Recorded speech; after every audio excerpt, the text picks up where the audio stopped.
para que se atinjam os resultados.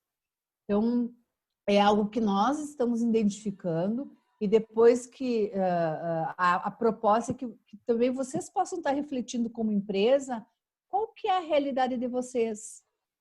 Eu não sei se é a próxima lâmina. Não é a próxima. Então, quais são... eu já falei um pouquinho. Então, quais são os resultados possíveis de todo esse contexto atual que a gente está vivendo, né? Nós temos muita energia e pouco progresso. Então, uma energia despendida naquilo que não está indo em direção ao resultado. Um esforço muito individual e não coletivo, né? Então, eu tenho muito mais um esforço eu preciso fazer do que nós precisamos fazer. E aí a gente fala das diferenças, é algo que está impactando muito as empresas também. Nós temos equipes muito diferentes, isso é bom. É bom quando eu sei administrar essas diferenças, quando eu sei pegar o que é melhor de cada diferença e posso integrar e mover para o resultado. Então, eu também preciso aprender a lidar com essas diferenças e pensar que o esforço precisa ser coletivo. Conflito frequente. Daí, quando eu falo em esforço individual, porque eu faço mais, porque tu não faz nada, porque tu não cumpre a meta, eu cumpri, eu sou prejudicado. E assim os conflitos acontecem porque não existe comunicação. Eu não sei por que ele não atingiu a meta. Às vezes não existe nenhum combinado adequado com relação aos compromissos. E aí eu fico, né, achando que o meu colega não fez o suficiente por N motivos. Então os conflitos são muito frequentes. E os resultados, né, como a gente está olhando, assim, é muito incerto. O líder acaba não tendo muito controle sobre isso. Ele não sabe efetivamente como é que vai chegar no final do mês. E esse é um risco muito grande para as empresas, né? Diante, né, de uma equipe que está, de alguma forma, doente, né? E, né, a reflexão que a gente deixa aí para vocês, como empresa, é entender se isso que eu falei é algo que está distante de vocês, né?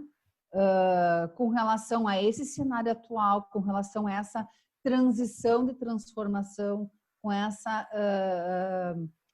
essas questões que estão acontecendo dentro das empresas que dificultam os resultados, dificultam a tomada de decisão, dificultam atender efetivamente a necessidade do cliente, se faz sentido para vocês ou não, se isso é uma realidade de vocês ou não. Porque enquanto eu não olhar para isso e entender qual que é o meu cenário atual, eu dificilmente vou conseguir pensar para onde que eu quero ir. Que o nosso desejo é, com uma gestão integrada, a gente possa definir um futuro, uma organização, uma gestão que vai poder tirar as empresas do estado atual para um estado de resultados. Essa é a nossa pretensão aí quando a gente implanta uma gestão integrada. Oi? Não?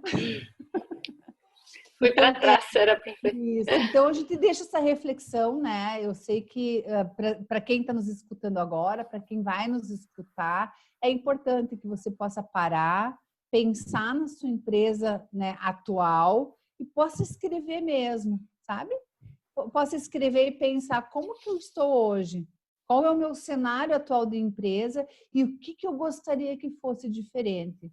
É nesse momento que eu desligo meu piloto automático da forma que eu trabalho todos os dias para pensar, poxa, né? Eu estou assim e talvez eu gostaria que fosse algumas coisas diferentes. E eu acho que é bem importante ler os sinais, né, Ana? A gente precisa estar muito atento ao que está acontecendo, ao ouvir os sinais. E às vezes os sinais são como nós mesmos estamos nos sentindo ali dentro daquele contexto, ali dentro daquele cenário. Né? Porque se eu, como gestor, se eu, como enfim, líder desse time, estou me sentindo perdido, estou me sentindo no meio de conflitos, estou me sentindo sem os resultados que eu gostaria de estar. Então, o que eu estou conseguindo perceber disso, né?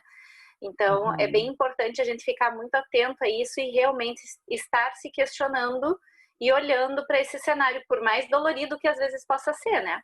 para a partir daí poder fazer diferente. A gente só vai mudar o que a gente tiver consciência. Se a gente não tiver consciência do que está acontecendo, a gente não consegue mudar, né? Então, esse é um ponto importante, para daí a gente entrar aqui nessa parte que a gente gostaria de compartilhar da gestão integrada. E como fazer para resolver tudo isso, Ana? Garanto que as pessoas estão se perguntando, né? Que do problema a gente conhece. E aí, né? Para onde é que a gente vai? Lilian, compartilha um pouquinho com nós. Bom, então agora eu vou falar um pouquinho, vou dar continuidade aí, né? A nossa linha aí de raciocínio, chegando até a gestão integrada. A gestão integrada, ela traz muitas mudanças e que se fazem, que se mostram necessárias em função da mudança do mercado, do mundo, né?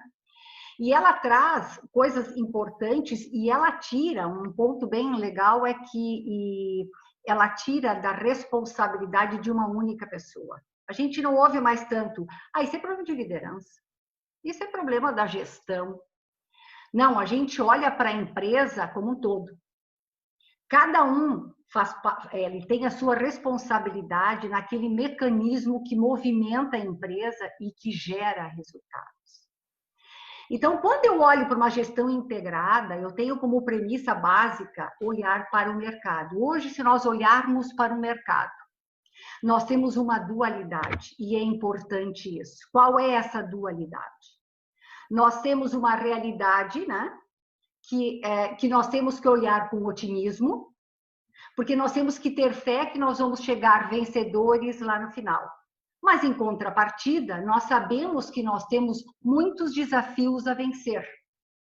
Mas nós precisamos partir desta realidade, de uma realidade nua e crua, e que isso tenha transparência para todos da organização. Porque no momento que eu trabalho, que a gestão integrada, ela transparece a realidade onde a empresa está localizada ou ela está inserida, o que eu estou fazendo? Eu parto do princípio que eu estou trabalhando fatos e não sonhos. Então, partir dessa realidade onde eu preciso ser otimista, eu preciso acreditar que eu vou chegar lá. Isso lembra o paradoxo do Stockdale, que foi um militar que caiu lá no campo, ele ficou prisioneiro durante 8 anos, né? Então, ele acreditava que no final ele sairia vencedor. E ele conseguiu muitas soluções, inclusive ajudar a outros prisioneiros. Então, hoje, reflete a realidade que hoje a gente está vivendo, ela reflete muito essa questão do paradoxo. Nós precisamos de muito otimismo para juntos, toda a equipe da empresa encontrar o melhor caminho e saber que vamos ser vencedores. Mas é óbvio que teremos que trabalhar juntos a solução para o melhor sucesso da empresa, certo? Bom, aí vamos chegar aqui na parte que o cliente é a empresa obcecada pelo cliente. Aí nós caímos num outro ponto importante da gestão integrada.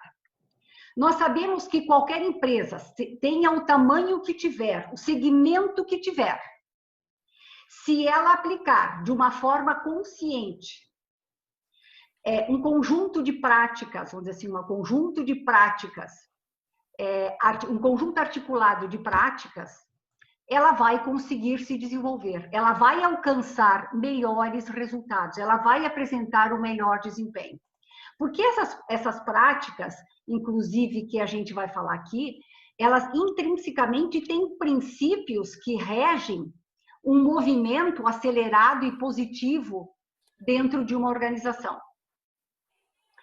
Por outro lado, nós sabemos que as pessoas que se envolvem com a construção de empresas que buscam a melhor performance, a gente sabe que um gargalo de crescimento numa empresa muitas vezes, não é o mercado, não é o produto, não é o concorrente, mas sim são as pessoas. É ter as pessoas certas no lugar certo. E por quê? Porque quando eu tenho as pessoas certas no lugar certo, eu tenho as pessoas, vamos para o mesmo barco. E aí vamos desenhar juntos qual é a solução, para que caminhos vamos seguir, para que caminhos vamos seguir para alcançar os nossos objetivos, cada um contribuindo com as suas ideias, com a sua parte criativa, porque nas empresas nós precisamos de criatividade.